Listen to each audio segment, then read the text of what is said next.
جگہ جی لگانے کی دنیا نہیں ہے۔ چنانچہ ایک زمیندار کا واقعہ سنیے کہ جس کی اتنی زمینیں تھیں کہ اس کی زمین میں کئی ریلوے اسٹیشن بنے ہوئے تھے۔ ریل چلتی تھی، ایک اسٹیشن پہ آتی تھی، پھر دوسرے ریلوے اسٹیشن پہ، پھر تیسرے پہ، اور یہ سب ریلوے اسٹیشن اس کی اپنی زمین میں تھے۔ ایک دن اپنے دوستوں کے ساتھ شہر کے چوک میں کھڑا گفتگو کر رہا ہے تو دوست نے کہا کہ آج کل بس تنگی ہے مال کی اور میں بہت پریشان ہوں۔ تو اس نے تکبر سے ایک بات کی کہ یار تم پریشان رہتے ہو کہ آئے گا کہاں پہ، اور میری یہ حالت ہے کہ میں پریشان رہتا ہوں لگاؤں گا کہاں پہ۔ تکبر، عجب، اور میری تو 40 نسلوں کو بھی پرواہ نہیں ہے۔ جب اس نے یہ تکبر کے الفاظ بولے اللہ نے اس کو اپنی پکڑ میں لے لیا۔ ہوا کیا، اب بزنس پہ نقصان سے نقصان، نقصان پہ نقصان، پیسے جانے شروع ہو گئے، ساتھ بیمار ہو گیا، اور بیمار ہونے کے بعد 6 مہینے کے اندر یہ دنیا سے رخصت ہو گیا۔ اس کا ایک ہی بیٹا تھا، 17-18 سال اس کی عمر تھی لڑکے کی۔ ساری دولت، ساری زمین اس کے وراثت میں آ گئی۔ اب جب مال بھی ہو اور جوانی بھی ہو تو پھر اس قسم کے لوگ بھی قریب ہو جاتے ہیں جو شراب اور شباب والے ہوں۔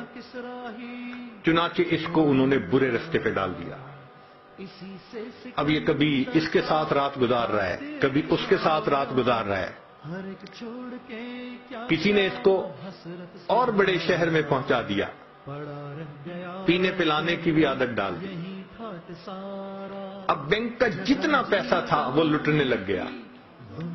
کسی نے اسے کہا یہاں کیا دیکھو گے، ذرا باہر نکل کے دنیا دیکھو۔ تو اس نے اس کو کسی باہر کے ملک کا راستہ دکھا دیا کہ وہاں کے نائٹ کلب میں کیا ہوتا ہے۔ اب وہاں جا کے یہ پیسے لٹانے لگ گیا۔ سال 2 سال کی بات ہے، سب بینک اکاؤنٹ زیرو، اور بیماریوں کا بھی مریض ہو گیا۔ جب روز عیاشی کرنی ہے اور متعدد بار کرنی ہے تو نتیجہ کیا ہوگا؟ بیماریاں۔ نوجوان بچہ ہے مگر بیمار۔ اب زمینیں بچ گئیں، یہ کیا کرتا؟ زمین کا ٹکڑا بیچتا، جو پیسے ملتے پھر باہر کا ٹرپ لگاتا، پھر آ کے زمین کا اگلا ٹکڑا بیچتا۔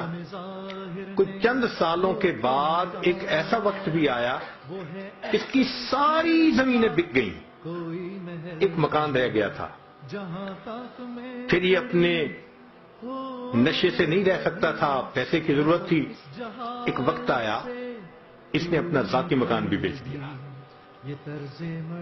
مال بھی ختم، جائیداد بھی ختم، ذاتی مکان بھی بک گیا، اب رہنے کی بھی جگہ نہیں تھی۔ چنانچہ ایک وہ وقت بھی آیا جس شہر کے چوک میں کھڑے ہو کر اس کے باپ نے تکبر کا بول بولا تھا میری 40 نسلوں کو بھی پرواہ نہیں، اسی چوک میں کھڑا ہو کر اس کا بیٹا لوگوں سے بھیک مانگا کرتا تھا۔ اللہ نے دکھا دیا میں دینا جانتا ہوں، میں لینا بھی جانتا ہوں، تمہارا بیٹا یہیں کھڑے ہو کر لوگوں سے بھیک مانگا کرے گا۔